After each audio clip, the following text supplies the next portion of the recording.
Bolivian electoral authorities are preparing for the Andean country's general elections this Sunday. A total of almost 6 million Bolivians are registered to vote. Additionally, 272,000 Bolivians living abroad will also participate. Bolivians are to select their country's president, vice president, 130 members of the Chamber of Deputies, and 36 senators. The latest IPSOS opinion poll says current President Evo Morales of the Movement Towards Socialism Party will win with 59% of the vote. There's only one full day left until Bolivia's presidential elections on Sunday. There's a general sense of calm across the country. People appear to be ready to take to the polls. It doesn't seem like there'll be any real major surprises on Sunday, as all surveys are projecting a landslide victory for President Evo Morales on Sunday, although anything can happen on election day. We're currently making our way back to the administrative capital of La Paz, where we will finish our series Bolivia in Motion and provide to you ongoing coverage of Bolivia's electoral process on Sunday. In Argentina, October 12 is the Day of Cultural Diversity. Original indigenous peoples commemorate this day fighting for their rights and celebrating the achievements reached. It's a project about communal property which is being discussed at the national level and in some of the provinces. And the fact that our brothers are begging to occupy positions in the government, these are some of the points in which we have advanced. The original indigenous peoples of Argentina fight for their territories to this very day. This October 12th finds us in the middle of the fight for our territories. Our struggle is also to demand justice in the case of Javier Chocobar, a brother, a native leader of the Chochogasta town in the Agüita Nation, who was murdered by landowners. This October 12th is going to be the 5th anniversary of his murder, and these landowners are free. Last October, indigenous leaders attended the United Nations Permanent Forum on Indigenous Issues in New York. It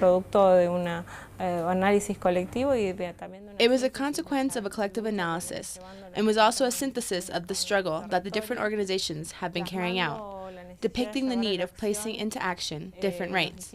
And something particular that works from the Argentinian experience was the elaboration of a protocol of inquiry as a tool to avoid conflict situations.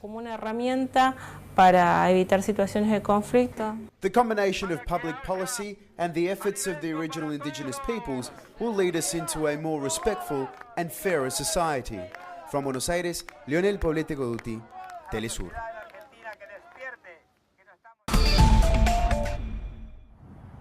Members of the Black Panther Party and their supporters gathered in Oakland to commemorate the 45th anniversary of the organization on Saturday. Organizers also celebrated the birthday of imprisoned activist Jalil Muntaqim, legal name Anthony Bottom, who is currently serving time in Attica prison. The event included music, speeches, and discussions calling attention to the issues that continue to face Black people today.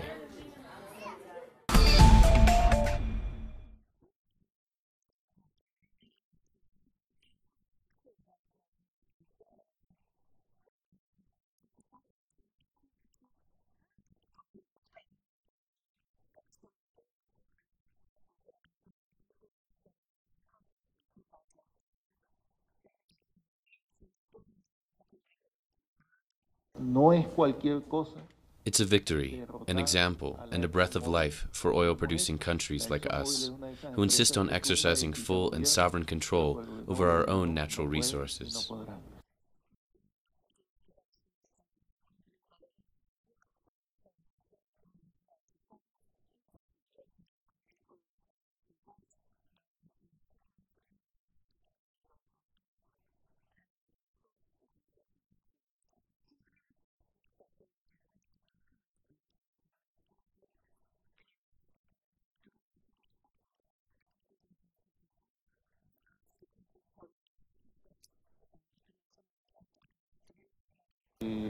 The United States, they don't care to understand that our country will not be their oil well and oil factory any longer.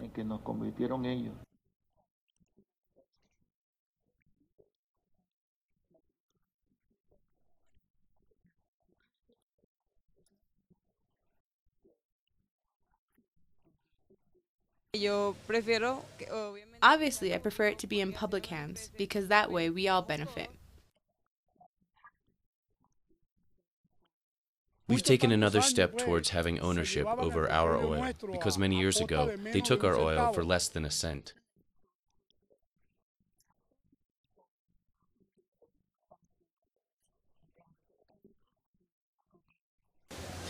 In Venezuela, there appears to be a clear public consensus on the case of ExxonMobil.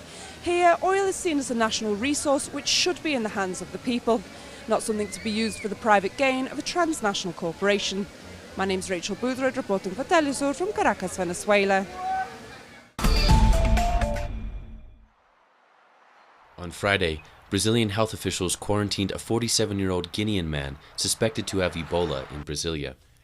However, Health Minister Arthur Chioro confirmed that the man no longer has a fever or other symptoms. Nonetheless, the government is taking precautionary measures to treat the patient and identify contacts. The patient arrived in Brazil on September 19th, says Globo News. Ebola symptoms can resemble other diseases common in Brazil, such as malaria and dengue fever.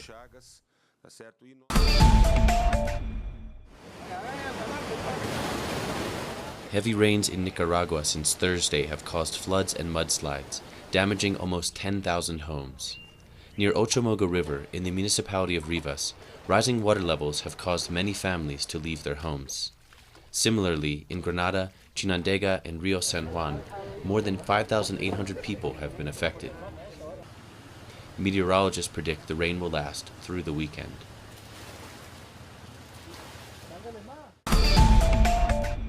Facts that have marked the course of history. Productions designed in the English language and made for the English-speaking world. This is Documentary.